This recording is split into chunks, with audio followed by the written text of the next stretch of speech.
Опозицијската СДСМ со иницијатива пред Уставен суд ке бара да се преиспита уставноста на Законот за внатрешни работи, откако генералниот секретар на партијата Александар Саша Димитриевиќ во изјавата која ја даде за медиумите изрази сомнеш дека со законските измени власта може да направи партизација во Министерството за внатрешни работи и побара итно поништување на спорните одредби и стопирање на сите незаконски прераспоредувања и постапки на ресорниот министер Панче Тошковски кои се однесуваат врз основ на овој закон.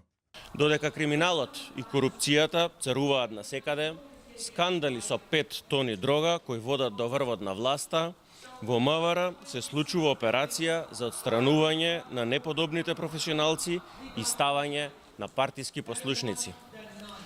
Со новиот закон за внатрешни работи, кој го донесоа и го менуваа неколку пати за само една година, ВМРО ОКГ и Панче Тошковски ги деградираат професионалците и инсталираат партиска војска во полицијата.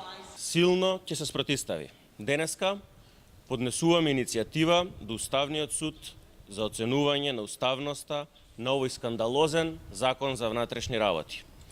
Од ВМРО ДПМН пак во своето соопштение со контрааргументи на адреса на СДСМ, а во врска со работењето на МВР во нивно време наведувајќи, СДС нема кредибилитет да зборува за непотизам, ниту безбедност затоа што 7 години беа заштитници на криминалот и криминалните банди. Улиците низ Скопје во времето на СДС, Дуј и Оливер Спасовски беа како дивиот запад. Убиства и мафијашки престрелки имаше среде ден.